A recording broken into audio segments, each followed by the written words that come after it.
Hello बस स्टडीमर्स, आज तारीख है 27 अगस्त 2020। चलिए देख लेते हैं आज में कौन कौन से आर्टिकल डिस्कस करने हैं। आर्टिकल के डिस्कशन से पहले हम कार्टून की मेन समझने की कोशिश करेंगे कि देखिए कि ऑल इंडिया लेवल पर जेई और नीट के एग्जाम होने हैं। जेई का एग्जाम होता है इंजीनियरिंग कॉलेज में एडमिशन लेने के लिए और नीट का एग्जाम होता है मेडिकल कॉलेज में एडमिशन के लिए। तो अभी रिसेंट में इन दोनों ही एग्जाम को टालने की बात की जा रही थी, बट सुप्रीम कोर्ट के द्वारा भी क्या बोल दिया गया कि नहीं, अब एग्जाम तो नहीं टल सकता है, मतलब एग्जाम तो कंडक्ट होगा ही होगा। तो बस उसी के रिगार्डिंग जो वहाँ पे बच्चे हैं तो बेसिकली उनको एक सर्कस का गेम की तरह दिखाएगा, जिस तरह से लॉयन को मतलब कि फायर के रिंग में से गुजरना पड़ता था, मतलब अपनी लाइफ को रिस्क में डाल करके इंटरटेन करना पड़ता था। यानी कि वेरी सिमिलर यहाँ पर राइट मतलब इस पूरी पिक्चर में दिखाया गया जा रहा कि बच्चों के साथ भी सेम केस है कि पूरी तरह से कोरोना का घेरा है और उस कोरोना के घेरे में से इस जेई और नीट के एग्जाम को देने के लिए उन्हें गुजरना होगा। अब इसके लिए उन बच्चे के साथ जो पेरेंट्स हैं यानी कि वो क्या है, इनके साथ खड़े हैं कि जस्ट, और डॉक्टर्स क्या कर रहे हैं, डॉक्टर कह रहे हैं कि नहीं ठीक है, सब कुछ ठीक है, अब आप क्या कर सकते हो, अब आप क्रॉस कर सकते हो।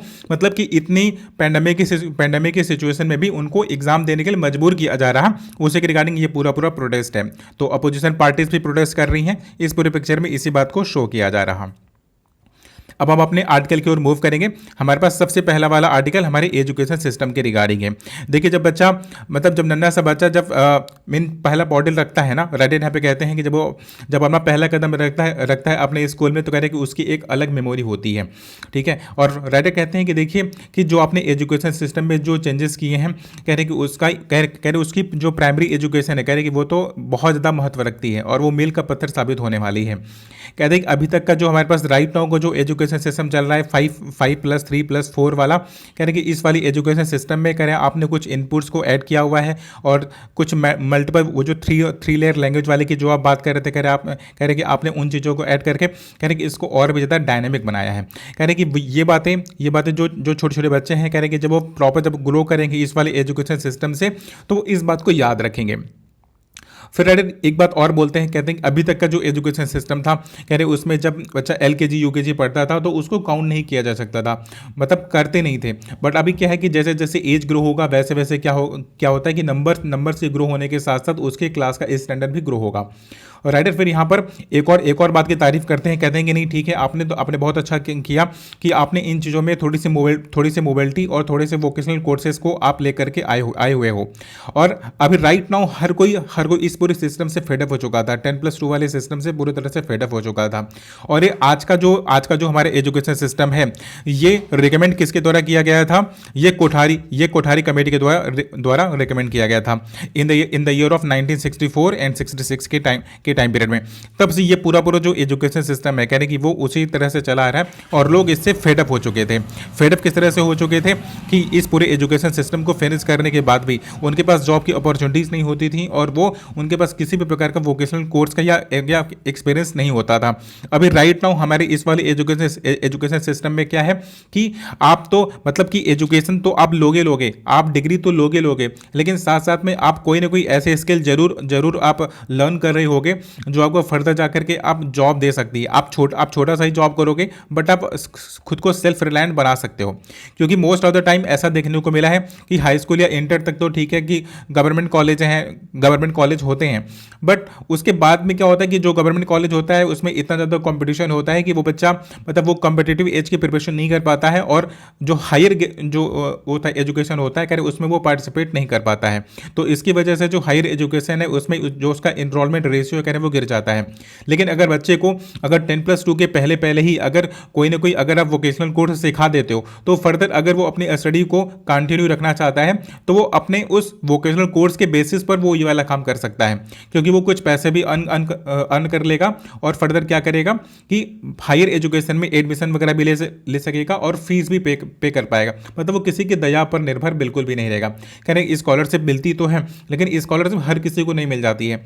तो कह रहे हैं कि अब जो बहुत ज़्यादा टैलेंटेड है केवल उसी के पास एजुकेशन का राइट है। कह रहे हैं कि ये बात तो आपका जो कंसीडर करना खुद से प्रिज्यूम करना है, कह रहे हैं कि पूरी तरह से गलत है। कह रहे हैं कि हर बच्चे का अधिकार होता है कि वो क्या करे कि वो एजुकेशन को गेन करे और इवन वो आज की तारीख में जो भी जॉब है कह रहे वो तो हायर एजुकेशन के बाद ही मिलती है। तो हायर एजुकेशन तक जाने का उसका एक जो पूरा रास्ता है कह रहे वो क्लियर हो जाएगा। राइटर फिर आगे कहते हैं कि देखिए ये जो तीन लैंग्वेज वाला जो जो आपका पूरा पूरा कॉन्सेप्ट था, कह रहे कि हमने ऐसा ऐसा भी हमें देखने को मिला है कि जब आप लोअर क्लास के बच्चे के पास जाते हो तो वो करता क्या है कि अल्फ़ाबेट्स को रट रहा होता है, अल्फ़ाबेट्स को, वर्ड्स को वो रट रहा होता है।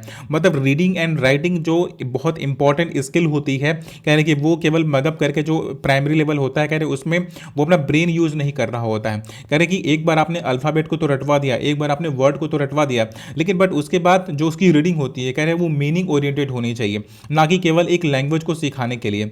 और एक लंबे समय तक बच्चे को केवल लैंग्वेज सिखाने के लिए चीज़ों को पढ़ाया जाता है, ना कि उसकी अंडरस्टैंडिंग के लिए, ना ही उसके नॉलेज बेस को इंक्रीज करने के लिए। तो राइटर कहते हैं कि राइट नाउ का जो एजुकेशन सिस्टम है, कह रहे कि ये इन चीज़ों में कह रहे बहुत अच्छा इंप्रूवमेंट लेकर के आएगा, बट इसमें कंसिस्टेंसी की जरूरत है और स्टेट्स के कोऑर्डिनेशन की बहुत बड़ी आवश्यकता है। कह रहे आपको प्रॉपर कम्युनिकेट करना होगा और कम्युनिकेट करके इस वाले एजुकेशन सिस्टम को सक्सेसफुल बनाना होगा। राइट, हमारा ये वाला आर्टिकल डिस्कस हो गया। अभी हम अपने नेक्स्ट वन आर्टिकल की ओर मूव करेंगे। हमारा नेक्स्ट वन आर्टिकल है एग्रीकल्चर के रिफॉर्म के रिगार्डिंग। देखिए अभी हुआ क्या कि इसेंशियल कमोडिटीज एक्ट में कुछ अमेंडमेंट किए गए। तो अब उसमें हुआ क्या कि जैसे पल्स हो गया, टमाटर हो गया, कह रहे कि कुछ वेराइटी वाली चीज़ों को क्या किया कि इसेंशियल कमोडिटीज एक्ट से बाहर कर दिया गया। अब देखिए फैक्ट ये है कि अच्छा ये बताइए आपने इसेंशियल कमोडिटीज एक्ट से बाहर करने का मतलब क्या है। देखिए इसेंशियल कमोडिटीज एक्ट से बाहर करने का मतलब ये हुआ कि वहां पर गवर्नमेंट का रेगुलेशन थोड़ा सा कम हो जाएगा। मतलब कि जो इसेंशियल चीज़ें होती हैं, जैसे कि मेडिसिन, कोई बहुत इंपॉर्टेंट मेडिसिन हो गई, जैसे HIV वगैरह की मेडिसिन हो गई या BB की मेडिसिन हो गई, तो होता क्या है कि प्रॉफिट मेकिंग के लिए आप करते क्या, आप उसका कुछ भी प्राइस रख दोगे। लेकिन अब उसमें जब वो इसेंशियल कमोडिटीज एक्ट के अंतर्गत अगर रहेगा तो गवर्नमेंट डिसाइड करेगी कि उसका मैक्सिमम प्राइस क्या होना चाहिए, सो दैट कि एक बड़ी पॉपुलेशन है वो उसे एक्सेस कर सके। कह रहे उसी तरह से एग्रीकल्चर प्रोड्यूस में भी कह रहे अभी तक ये जो टमाटर हो गया, पल्सेस हो गए, कह रहे जो इस तरह की जो सब्जियां हुआ करती थी या फल हुआ करते थे, आपने उनको किस में डाल के रखा हुआ था, इसेंशियल कमोडिटीज एक्ट के अंतर्गत, जिसमें उसके जो मैक्सिमम प्राइस का जो डिसीजन होता था, कह रहे वो मार्केट ओरिएंटेड नहीं होता था, वो गवर्नमेंट डिसाइड करती थी। फिर राइटर आगे कहते हैं कि अच्छा ठीक है, ये तो मार्केट ओरिएंटेड आपने करके आपने बहुत अच्छा काम किया, लेकिन अब बात यहाँ पर ये आती है कि आपकी कंसिस्टेंसी की।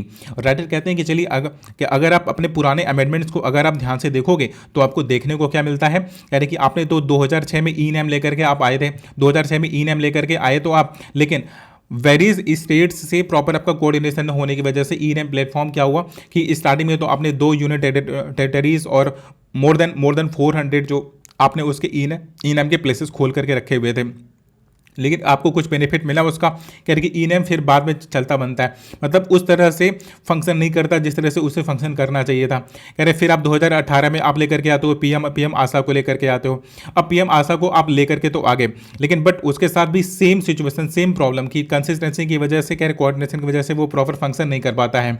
फिर आप पीएम किसान सम्मान निधि लेकर के आते हो, जिसमें आप क्या कर रहे हो कि आप 6,000 रुपये दोगे, पे करोगे। कह रही ये 2019-20 में लेकर के आते हो, जिसमें आप एक किसान को क्या करोगे, 6,000 रुपये वार्षिक आप पेमेंट करोगे, हर 4-4 महीने पर आप उसे 2-2 हज़ार रुपये पे कर रहे हो। कह रहे कि ये जो सारी जो आपकी स्कीम्स है ना, कह रहे कि इसमें जो इनकन्सिस्टेंसी है कि आपने 2006 में आप ई-नैम को लेकर के आते हो, वो आपका फेल हो जाता है।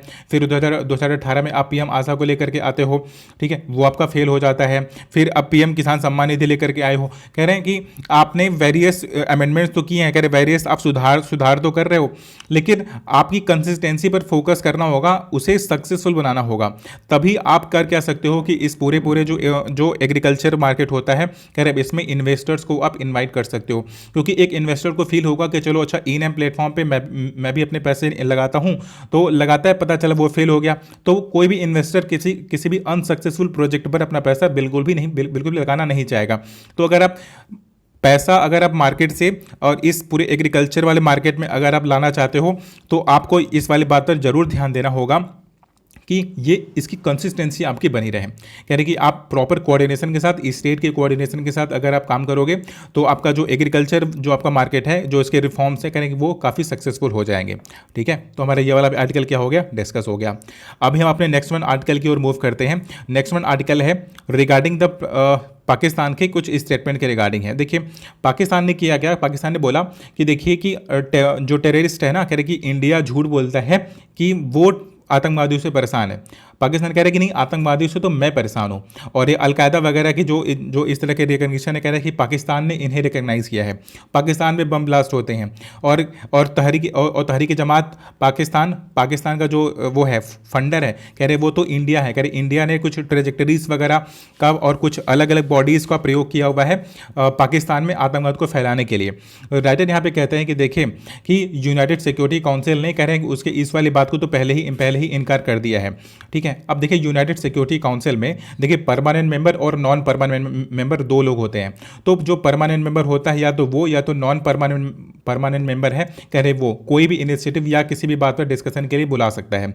पाकिस्तान इस समय नॉन परमानेंट मेंबर नहीं है। इंडिया क्या है, इंडिया अभी आने वाले जो मंथ है, करे उसमें नॉन परमानेंट मेंबरशिप की उसे सीट मिल जाएगी। ठीक है, वो 8वीं बार है कि जब उसे नॉन परमानेंट मेंबर की सीट मिलेगी। राइट, अब देखिए कि राइटर कहते हैं कि पाकिस्तान के इस तरह के स्टेटमेंट को, कह रहे हैं कि इंडिया को काउंटर करना चाहिए और डिप्लोमेटिक फ्रंट पर खेलना चाहिए। उसे याद दिलाना चाहिए कि किस प्रकार से एबटाबाद में मारा गया था, मतलब आतंकवादी उनके ही ज़मीन पर मारा गया था। ठीक है, तो अब चाहे वो लादेन हो गया, चाहे फिर जो वेरियस टेररिस्ट जो ऑर्गेनाइज वाले लोग हैं, कह रहे हैं कि वो हर किसी को जो है वहीं पर मिल जाती है। ठीक है, कह रहे कि अब अगर डिप्लोमेटिक फ्रंट पर अगर इंडिया इस तरह से ओपन गेम खेल पाता है, कह रहे पाकिस्तान को बिल्कुल से कहते हैं पर्दाफाश कर पाता है, तो होगा क्या कि एक डिप्लोमेटिक फ्रंट पर इंडिया की जीत तो होगी। प्लस ये वाला जो नैरेटिव है कि जो पाकिस्तान को जो भी सपोर्ट करेगा कोई भी कंट्री, कह रहे कि वो भी एक तरह से टेरर को ही सपोर्ट कर रहा होगा। तो इससे चाइना के ऊपर भी एक प्रकार का प्रेशर क्या होगा कि जनरेट होगा। अगर हम पाकिस्तान को एक टेरर मीन फंडर अगर एक कंट्री के फॉर्म में अगर हम उसे वर्ल्ड के सामने अगर रिवील कर पाते हैं, अगर दुनिया को दिखा पाते हैं कि पाकिस्तान क्या करता है, कि आतंकवादियों को क्या करता है, इमर्ज करता है और उसे फंडिंग करता है, तो इससे होगा क्या कि इंटरनेशनल फ्रंट पर कोई भी अगर पाकिस्तान को सपोर्ट करता है, चाहे वो सऊदी अरेबिया हो जाए, फिर चाहे वो चाइना हो जाए, तो खैर उनके ऊपर एक बहुत ह्यूज प्रेशर रहेगा कि वो एक टेरर फाइनेंसर को अब वो क्या कर रहे हैं, फाइनेंस कर रहे हैं। राइट, तो हमारा ये वाला आर्टिकल क्या हो गया कि डिस्कस हो गया। अब हम अपने नेक्स्ट वन आर्टिकल को मूव करेंगे, वो है हमारा स्पेस के रिगार्डिंग। देखिए जो स्पेस टेक्नोलॉजीज़ है ना, कह रही कि हर किसी कंट्री के लिए एकदम थोड़ा सा स्पेशल होता ही है। जैसे कि रसिया का जो सबसे पहला वाला स्पेस मिशन था, स्पुतनिक था, तो रसिया का सबसे पहला वाला स्पेस मिशन स्पुतनिक और अपोलो 11 अमेरिका का। कह रहे हैं कि उसके बाद से होता क्या है कि एक रेस शुरू हो जाती है स्पेस में, मतलब कि खुद की टेक्नोलॉजी का लोहा मनवाने का। तो इससे पहले होता था कि अमेरिका हो गया और रसिया होगा, केवल यही दोनों होड़ पे रहते थे, केवल यही दोनों क्या करते थे कि डिस्कशन क्या करते थे और एक दूसरे से रेस क्या करते थे। तो सबसे पहले जब स्पुतनिक में स्पेस में रसिया ने भेज दिया, मतलब उस वक्त के यूएसएसआर ने भेज दिया था रॉकेट से स्पेस में अपने ह्यूमन को, तो फिर कंपटीशन था, एज था, तो इसकी वजह से अमेरिका ने फिर अपोलो 11 लॉन्च किया और उसे क्या किया कि स्पेस में भेज दिया। कह रहे कि उसी प्रकार से जब आर्म रेस जब स्टार्ट हो जाती है तो आउटर स्पेस ट्रीटी साइन होता है इन द ईयर ऑफ 1967। अब 1967 में आउटर स्पेस ट्रीटी जब साइन होता है तो उसमें ये वाली बात मेंशन की गई थी कि जो आउटर स्पेस होगा, कह रहे वो एक ह्यूमन काइंड के लिए यूज़ होगा, ना कि किसी एक का प्रॉपर्टी के फॉर्म में या फिर आर्सेनल वगैरह के फॉर्म में उसे यूज़ किया जाएगा। फिर आगे चल करके फिर मून के रिगार्डिंग भी बिल्कुल ऐसा ही एक ट्रीटी साइन होता है इन द ईयर ऑफ 1979। लेकिन देखिए कि इन दोनों ही ट्रीटी में जो एक डिफरेंस है, कह रहे वो ये है कि 1967 वाले को तो जो मेजर कंट्रीज़ हैं, कह रहे जिनका भी स्पेस में मिशन है, कह रहे कि उन सभी ने किया क्या है कि रेटिफाई कर दिया है, लेकिन 1979 वाले मून वाले मिशन को किसी ने रेटिफाई नहीं किया हुआ है। कह रहे ये पैंडेमिक का ड्यूरेशन है, बट उसके बावजूद कह रहे कि चाहे अब अगर आप UAE का चाहे आप होप मिशन ले लो, कह रहे कि वो प्रॉपर तरीके से फंक्शन कर रहा है, चाहे चाइना का मार्स मिशन देख लो, चाहे आप अमेरिका का मार्स मिशन देख लो, कह रहे कि हर कोई कह रहा है कि अमेरिका ने क्या किया कि अमेरिका ने प्रिजर्वेंस के नाम से अपना मार्स मिशन को लॉन्च किया हुआ है। कह रहे कि जो वेरियस कंट्रीज़ हैं, कह रहे कि इस पैंडेमिक के ड्यूरेशन में स्पेस पर भी वो फंक्शन कर रही हैं, काम कर रही हैं और स्पेस में क्या कर रही हैं कि अपने को लॉन्च कर रही हैं। राइट, फिर राइटर आगे कहते हैं कि देखिए अब ये किसी भी कंट्री के लिए अगर आप देखोगे तो जितनी भी ट्रीटीज हुई हैं, कह रहे हैं किसी एक कंट्री के ऊपर रिस्ट्रिक्शंस लगाती हैं कि कोई एक कंट्री इस प्रकार का डिसीजन नहीं ले सकता, कोई एक कंट्री मतलब कि जो स्पेस है, कह रहे उस पर इस तरह से फंक्शन नहीं कर सकता। लेकिन what about the space x, कह रहे कि स्पेस एक्स कोई स्टेट नहीं है, तो जिसके ऊपर इस प्रकार की ट्रीटी का कोई प्रभाव पड़ने वाला है। अब स्पेस एक्स का जो प्राइस है, कह रहे कि अमेरिका की जो फ्लाइट का चार्जेस होते हैं पर केजी के हिसाब से अगर अगर आप देखोगे तो जहां अमेरिका की जो नासा है कह रहे वो $4,200 लेता है, उसके हाफ में $2,700 में ही स्पेस एक्स सेम मिशन को कंप्लीट कर देता है। कहने की मतलब एक प्राइवेट इंटरप्राइजेस, मतलब एक प्राइवेट कंपनी इस तरह से इमर्ज होकर के आई है कि स्पेस के जो टास्क हैं, कह रहे इवन स्टेट ओरिएंटेड जो फंडिंग होती है कह रहे उससे भी कहीं ज़्यादा सस्ते में और कहीं ज़्यादा इफिशियंट तरीके से स्पेस के मिशन को अंजाम दे सकती है। तो ये जहाँ पे जिस जिस बेस की कंपनी होगी कह रहे कि उस कंट्री को फायदा होने वाला है। इंडिया ने भी बिल्कुल इसी तरह से अपने स्पेस मिशन को प्रोड्यूस करने के लिए, प्रमोट करने के लिए इन स्पेस नामक एक कंपनी का निर्माण किया है, जो करेगा कि इंडिया के जो इंडिया का इसरो है कह रहे कि उसे सपोर्ट करेगा। इससे पहले अंतरिक्ष भी था, ऐसा नहीं कि केवल इन स्पेस पहला प्राइवेट कंपनी है इंडिया में जो इस प्रकार के इसरो को सपोर्ट करेगा, इससे पहले अंतरिक्ष भी हुआ करता था। तो ये दोनों करेंगे क्या, आखिर इसरो का काम क्या है और इन स्पेस और अंतरिक्ष का कार्य क्या है। देखिए इन स्पेस करेगा क्या कि इसे कॉमर्शलाइज करेगा, कि इसरो के जो प्रोडक्ट हैं उसे मार्केट में सेल करेगा और वो कॉन्ट्रैक्ट लेकर के आएगा इसरो के लिए। अब पहले क्या होता था कि इसरो को ही दोनों काम करना होता, इसरो ही रिसर्च करे, इसरो ही पब्लिश करे, इसरो ही मतलब सब कुछ इसरो के ऊपर ही था। तो अभी इसरो ने अपना एक नया विंग जनरेट कर लिया है इन स्पेस। तो अब इन स्पेस के माध्यम से वो करेगा क्या कि प्रोडक्ट के अपने जितने भी सैटेलाइट लॉन्चिंग के जो मिशंस वगैरह हैं कह रहे उसके रिगार्डिंग वो क्या कर सकता है, प्रॉपर प्लान कर सकता है और प्रॉपर उसकी ट्रेडिंग कर सकता है। क्योंकि इसरो अगर कोई ऑर्गेनाइजेशन अगर इस प्रकार से ट्रेडिंग करती है तो प्राइस वगैरह पर बार्गेनिंग पॉसिबल नहीं हो पाता। बट अगर आप इन स्पेस के थ्रू या अंतरिक्ष के थ्रू अगर आप करते हो तो आप प्राइस में आप मोबिलाइजेशन भी कर सकते हो। बेसिकली आप एक प्रोफेशनल की तरह आप डील कर सकते हो किसी के साथ, नॉट इन इमोशन के साथ, राइट। तो राइटर अब यहाँ पे कहेंगे कि देखिए ये किसी भी कंट्री का एक असेट तो होता ही है। कह रहे कि आप अगर आप 2023 अगर आप इसके बैंक ऑफ अमेरिका का अगर आप एक एस्टिमेट देखोगे तो जो स्पेस मिशन है आज की तारीख का कह रहे कि वो $350 बिलियन का है। कह रहे ये 350 जो बिलियन डॉलर है कह रहे कि 2030 तक या 2050 तक, हार्डली 2050 तक आपको ये देखने को मिल जाएगा कि इसका जो पूरा मार्केट है वो $2.7 ट्रिलियन का होने वाला है। कह रहे कि जहाँ पर ट्रिलियन में इन्वेस्टमेंट होने वाले हैं, जहाँ पर लाखों की सैटेलाइट्स जाने वाली हैं, कह रहे वहाँ पर रेगुलेशन तो होना ही चाहिए। और ना केवल किसी स्टेट के ऊपर रिस्ट्रिक्शंस होनी चाहिए बल्कि इसका एक लीगल फ्रेमवर्क बनना ही चाहिए जो हर किसी को फॉलो करना होगा। कि अगर कोई स्पेस में कोई मिशन भेजता है या अगर कोई स्पेस का कोई टास्क अगर वो जनरेट करता है, कोई भी प्रोजेक्ट है, तो उसको उस लीगल फ्रेमवर्क के थ्रू पास होना होगा। लेकिन जो अभी राइट नाउ के कोई भी पहली बात तो डेब्रीज वगैरह के रिगार्डिंग लीगल फ्रेमवर्क नहीं है। जैसे कि इंडिया ने ऑपरेशन शक्ति लॉन्च किया तो जो डेब्रीज स्पेस में जनरेट हुई, जैसे जब सैटेलाइट को मार गिराया तो कुछ डेब्रीज तो या जो कचरा हुआ स्पेस का कह रहे हैं वो तो जनरेट हुआ ही। समटाइम होता है कि आप चाइना के सैटेलाइट को अगर आप देखोगे तो फेल हुआ या फिर टूट के गिर जाता है तो ढेर सारा डेब्रीज का निर्माण हो जाता है। बट उसके रिगार्डिंग कोई भी लीगल फ्रेमवर्क नहीं है, आपको पैसे पे करने नहीं पड़ते हैं। आप सीधा बस बोल के कि हाँ सॉरी ये गलती हो गई मुझसे और ये स्पेस यहाँ ये कचरा आपको यहाँ मिल जाएगा, बस आप ये बोल करके इस प्रकार का एक रिपोर्ट पब्लिश करके न्यूज़पेपर में कह रहे हैं आप उससे बच करके निकल जाते हो। कह रहे लेकिन अब स्पेस में जब इतनी सैटेलाइट जा रही हैं, जब अदर कंट्रीज जैसे जब यूएई जैसी जो कंट्रीज है जो अरब वर्ल्ड है, कह रहे अब यूएई का वहाँ पे जाने का मतलब है, स्पेस में जाने का जो मतलब है कह रहे वो सीधा ये है कि जो उसकी रेवरलीज जो वो है स्टेट्स हैं, जो कंट्रीज हैं, कह रहे वो भी अब स्पेस मिशन लॉन्च करेंगे।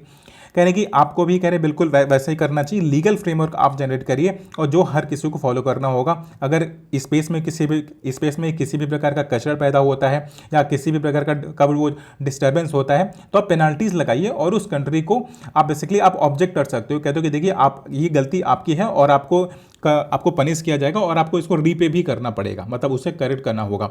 तो जो रिस्पॉन्सिबिलिटीज़ होंगी जैसे कि अमेरिका हो गया, चाइना हो गया, रसिया हो गया, तो ये तो बहुत ज़्यादा स्पेस मिशन को कंडक्ट करती हैं, तो इनके ऊपर एक रिस्पॉन्सिबिलिटी भी आएगी और एक लायबल हो गए, मतलब कि अदर कंट्रीज़ के पर्सपेक्टिव में भी। ठीक है, तब जाकर के जो आउटर स्पेस ट्रीटी 1967 में जो साइन हुआ था, जो वेरियस स्टेट ने रेटिफाई भी किया हुआ है, कह रहे कि उसका कुछ महत्व तो समझ में आएगा। विदाउट लीगल फ्रेमवर्क कह रहे ऐसा कुछ होने वाला नहीं है। और इंडिया के रिगार्डिंग भी वही बात करते हैं कि इंडिया को अपने अंतरिक्ष और इन स्पेस को और ज़्यादा प्रमोट करना चाहिए और रिसर्च में और ज़्यादा ध्यान देना चाहिए। ठीक है, हमारा ये वाला भी आर्टिकल क्या हो गया, डिस्कस हो गया।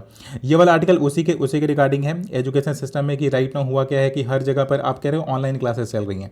तो अब राइटर का कहना ये है कि देखिए अब ये तो आप टेक्नोलॉजी का आप एक हिंड्रेंस क्रिएट कर दे रहे हो कि एक बच्चा है जिसके पास लैपटॉप नहीं है, सिस्टम नहीं है, कह रहे कि आप तो बिल्कुल एजुकेशन सिस्टम से आप उसे महरूम करते रहे हो। कह रहे अब ऑनलाइन क्लासेस चल रही हैं, कह रहे कि किसी किसी फैमिली में होता है कि एक मोबाइल है, तो अब एक में अगर एक मोबाइल है तो यूजुअली जो वैसे काम होते जो कभी कभी काम हुआ करते थे वो तो उस सेलफोन से हो जाया करते थे, लेकिन अब जब प्रॉपर आप उस पर क्लासेस करवा रहे हो तो पेरेंट्स से किए क्या कि सेलफोन लेकर के चले गए, तो बच्चा फिर वो ऑनलाइन क्लासेस आपकी ले नहीं पाता, मतलब इस प्रकार की प्रॉब्लम उसे देखने को मिल जाती है।